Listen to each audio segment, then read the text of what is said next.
Hello and welcome. Jeremy Beadle is one of Britain's top television entertainers. But for many, he's become something of a national hate figure because his brand of entertainment is based on embarrassing unsuspecting members of the public. Yet his shows can pull in audiences of up to 19 million, among the highest on television today. So he must be making some of us happy. Brought up without a father and the victim of a disability he has bravely overcome, Jeremy Beadle resents the criticism he attracts. Tonight, we give him the chance to answer his critics by asking Jeremy Beadle, is this your life? Welcome.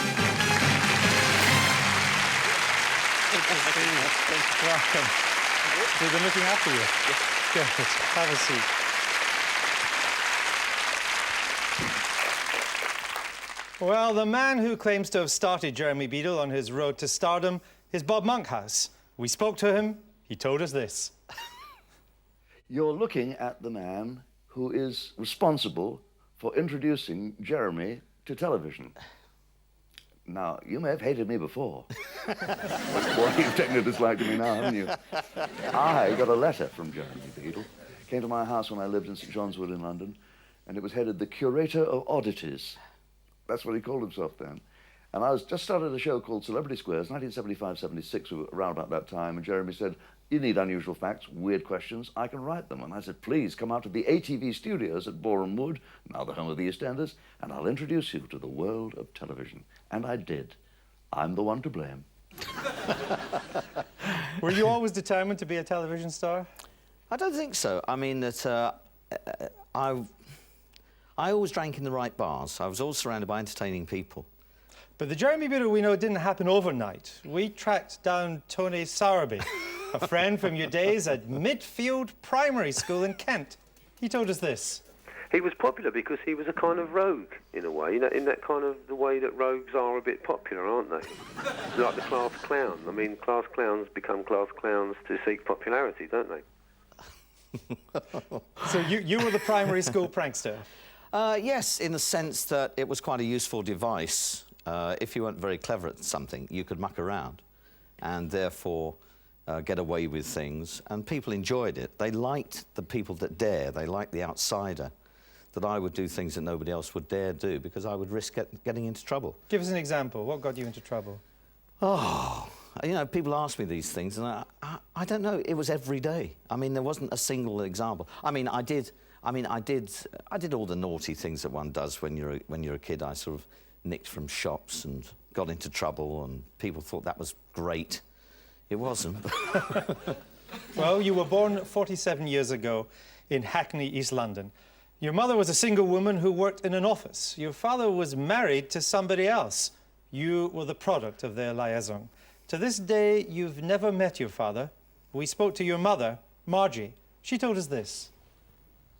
Not knowing his father didn't really prove much of an obstacle. I told him at a very early age the circumstances, etc., and he accepted it without too much questioning. He wasn't upset.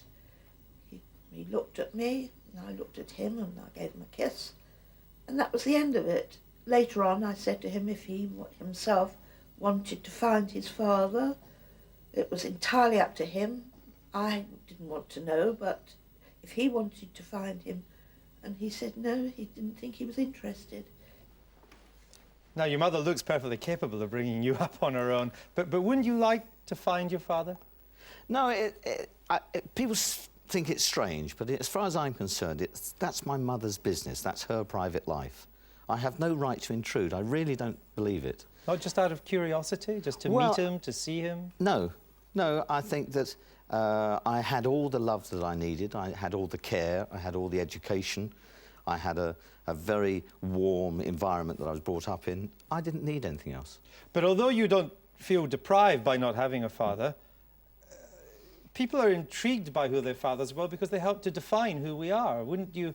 They help to define where we come from. Possibly. I mean, obviously that I am a product of two people. But the only important one is my mother, who shaped me, who guided me, who gave me a lot of the values that I still have today. And she's a remarkable woman, my mother. And I don't think many people could have had a better upbringing, to be honest. Would you be surprised to meet your father? It wouldn't worry me. It wouldn't upset me. I don't think I'd be interested, but I wouldn't go out my way to find out. Is he dead? I've no idea. You just don't know? No. Okay, well, you weren't just without a father. You were also a very sickly child. You had to be christened in an oxygen tent, and you grew up with a stunted hand. But being different, of course, is exactly the sort of thing that little boys pick on. I think I was probably picked on because I was a mischief maker rather than I had a small hand. Rather than I was odd in any way, is the fact that I hated bullies from a very early age. And if I saw bullying, I always went in. And that used to get me into terrible trouble. To this day, I get lots and lots of letters from people who, and always from the parents of people, of children that suffer from Poland syndrome, but never from the children. Well, as you grew up, you started to play these situations for laughs, even in brushes with the police. We traced one of your oldest friends, Derek Downsett, whom you haven't seen for several years and who now lives in Japan. He told us this. I got a phone call from Beadle asking me actually to come and pick him up. When we set off home, I discovered that we were being followed by the police. I rather foolishly put my foot down, decided to make a run for it. One thing led to another, and we ended up with police dogs and sirens and other vehicles, and well, we all got carted to the police station, in fact. But Beadle, they particularly taken a dislike to. He'd managed to take 2 policemen through a privet hedge with him.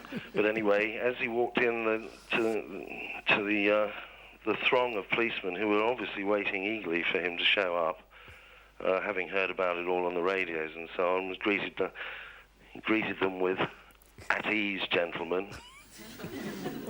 Do you remember that? Yes, but I've never told it ever to anybody. Thanks, Derek. I mean, I really... It's only network television. Don't worry about it, don't worry. Yes, I do remember that. In fact, unfortunately, that I was the best man at Derek's first wedding, and I was responsible for his first divorce. The speech was because I told the truth about what we got up to in Germany, and it didn't please his in-laws. I thought it was hysterical. So he's got his own back. And how did the police react when you said "at ease"? Well, if I told you that at least 2 of them stood at ease, I mean, and then I just laughed and I sort of put my hands up and I said, "Right, you got me. What you going to do with me?" And they took it in very good spirit. What do you think was driving you at that time to act in this way? I'm an opportunist, Andrew. I don't really have... I didn't have goals. I had the freedom to explore. I travelled. I did a lot of different jobs. I had no goals, so I was free just to muck about. I had no responsibilities. So there was no great motivating force. I wasn't trying to break down society, although, you know, like a lot of young people, I was in CND and I got arrested at Trafalgar Square and I did the Aldermaster marches and got arrested because I genuinely cared. But I was prepared to dare, which didn't help me at school when I came back, having been hauled up in court. Well, by your early 20s, you were taking an interest in show business. You organised a pop festival near Wigan, where you made your first television appearance. We found this tape of your interview at the Bickershaw Pop Festival in May 1972. Thanks, Andrew. Financially, what's the score? Financially, it's a failure. Why is that? Well, there's been an enormous black market in tickets, in pass-outs, in complimentaries. People have just fiddled themselves silly.